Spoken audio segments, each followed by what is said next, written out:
Hi guys, I'm Laura Vitale, and in this episode of Laura in the Kitchen, I want to share with you a recipe for lemon poppy seed cookies. Now, I've actually gotten quite a few requests for these recently, and I've seen the requests pop up, and I was like, oh, that's such a brilliant idea, because I know and I think a lot of people love lemon poppy seed muffins, which I have done a recipe in Laura in the Kitchen, so you can go to my website to go search that to go get that one, but I've not made the cookie version, so I thought that's wonderful. It is so cold and rainy and icy and snowy that this little bit of a lemon flavor is going to really brighten your day, and I feel like I would really love to make a lemon berry tart right now, but nothing is really in season and fresh and juicy, so I'm going to settle for a lemon cookie that you're going to love. So let me run you through the list of ingredients because it's short and sweet, kind of like me.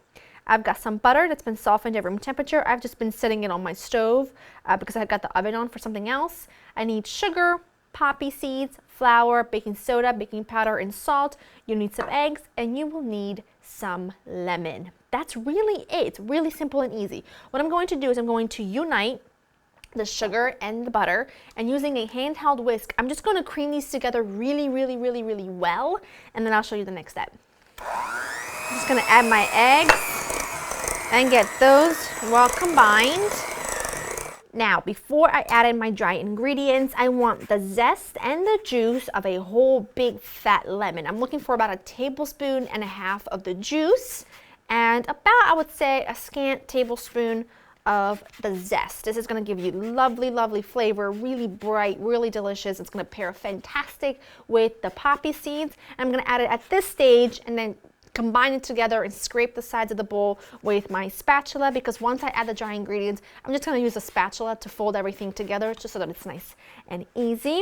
So go ahead and do that. Oh, it already smells so good, so fresh and so bright. All right, I added the zest and the juice. I'm just going to combine this part really quickly. Remove these. All right, and now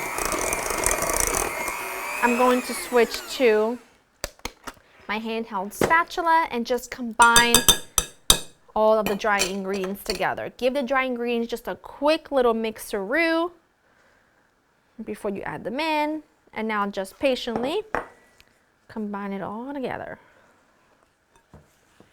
That looks perfect. Now what I'm going to do, and this is important, you have to pop this into the fridge for about 45 minutes or so, and then we're going to go ahead and form our cookies and bake them, and they're going to be perfection. So I'm just going to cover this, pop them in the fridge, and I'll show you the rest.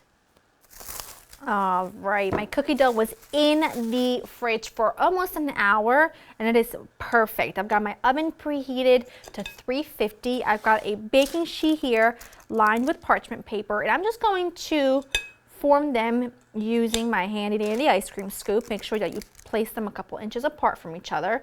I'm not going to bake all of them today because A, I will eat them all, and B, like most cookie doughs, they last so great. The dough lasts so great in the fridge for like a week or so, if not longer, and even longer than that in the freezer. So I'm just going to keep the dough on hand. Just because we've been having like people stop by and stuff a lot more during the week especially, so it's nice to be able to pop something into the oven that's nice and fresh and warm last minute. So I'm just going to form all of my cookies, and then I'm going to pop them into my oven for 8 to 10 minutes or until a lovely light golden color around the edges, and then we'll let them cool, and I will show you what they look like when they are all done. My cookies were in the oven for exactly 10 minutes at 350, and I took them out and placed them on a cooling rack to finish cooling completely, and they smell so good. And now they just need a little kiss of powdered sugar, because you know, sugar makes everything better. Let's be honest here. Let's be for real. And these two stuck together, as you can see. So I'll just take this one. Look how perfect the bottom is. A lightly golden brown. That is the best. You know what? Think of this. A soft sugar cookie, but better. That's what this is. It's not dry and really hard and crispy. It's a little crispy around the edges with a little beautiful, with like a perfect chew in the middle, if that makes any sense. If you love a good cookie, you know what I'm talking about. Go to laurainthekitchen.com, get the written recipe, make them. I promise you're gonna love them. I hope that you've enjoyed spending time with me, and I will see you next time. Bye.